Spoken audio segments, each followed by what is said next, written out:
How to avoid scam and stress on your staycation? Marami po akong nababasa niyan sa mga groups.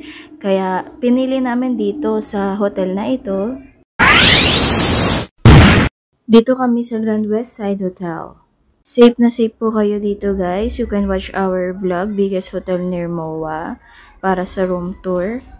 After nga namin magala sa MOA, sobrang helpful po na nag-check-in kami dito sa malapit na hotel. Ayan, nakaka-relax po talaga dito. And legit po kasi sa Klook Up kami nag-book. Yan, almusal na po namin to guys. Kape-kape muna. Umorder lang kami sa delivery app. Yan, Grab Food po, Jollibee po ito ng breakfast. Pero pwede po kayong mag-breakfast dito sa mismong hotel, or yung ibubook nyo pong room is yung may kasama na pong breakfast, mas mura po yun. Pero kung talagang budgeted lang po yung pera nyo, like sa amin, yan, hindi na kami nag-avail ng may breakfast, yan, kasi mas mura rin talaga kapag order na lang po kayo sa labas. Yung pancake. At itutour po namin kayo dito sa mga other facilities nitong hotel na to. Talagang sulit dito guys. Sulit yung bayad po natin. At malinis po talaga siya. Stress-free po. Unlike sa mga staycation, no, meron pa kayong other na babayaran like mga parking and yung access sa swimming pool. Dito po, kasama na po siya sa binayaran nyo po. Yan, ma-access nyo na po dito yung mga other facilities like dito po, itutour namin kayo sa swimming pool. Yan, may sauna rin po dito and gym. Mamaya po, papakita ko po sa inyo. You know, smile siya. Hawakan mo. Hawakan mo yung tubig.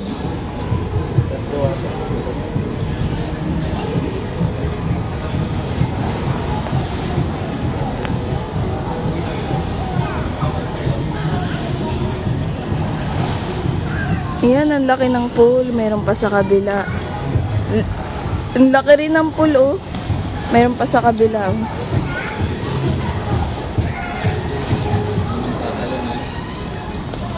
Ayan yung Manila Bay.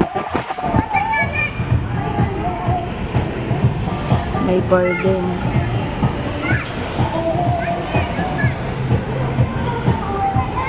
Ang laki niya. Ayun o, meron dong jacuzzi. Meron po dong mga bubbles na parang mga massage na po. Swimming na tayo. Kami sa gym. Sisilipin ni Daddy. Ha?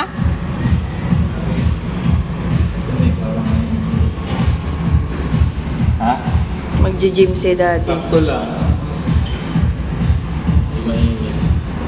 Yung mga foreigner. Hey! Swimming si Kaden!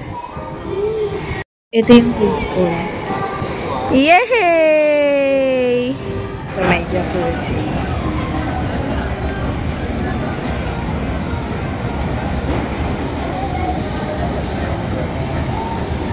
Ito naman yung gazebo. Yay!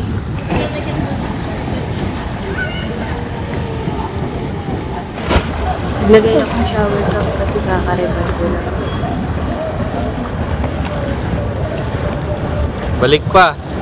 Balik.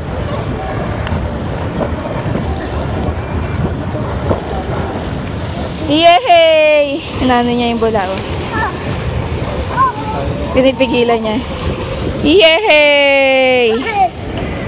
Yay!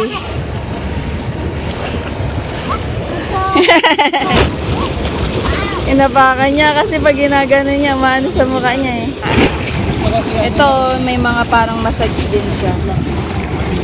Oo nga, nagpunta ako dyan kanina. May butas.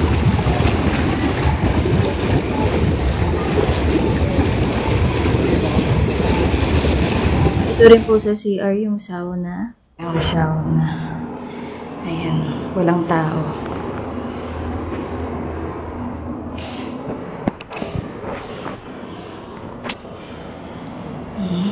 Ito nga, steam and sauna. Hintay ko matapos yung tao sa loob. Ayan, mainit dito guys. Ayan yung steam. Ay, meron siyang ganyan. Bali yung tubig dito sa swimming pool guys, medyo malamig siya kasi December eh. Walang araw niya no. Pero nakaka-relax po yung pag-alamig niya. Hindi kasi ako mahilig din talaga sa malalamig pero nag-enjoy ako rito.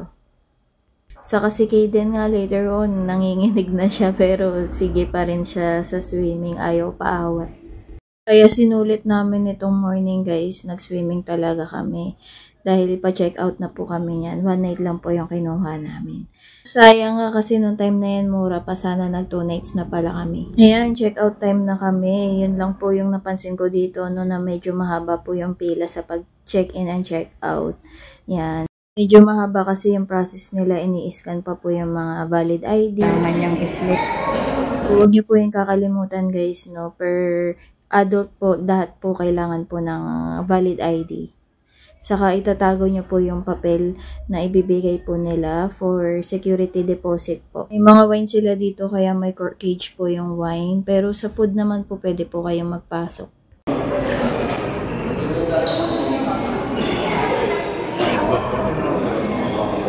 Ganda ng paintings. I hope nag-enjoy po kayo sa ating vlog. Thank you for watching!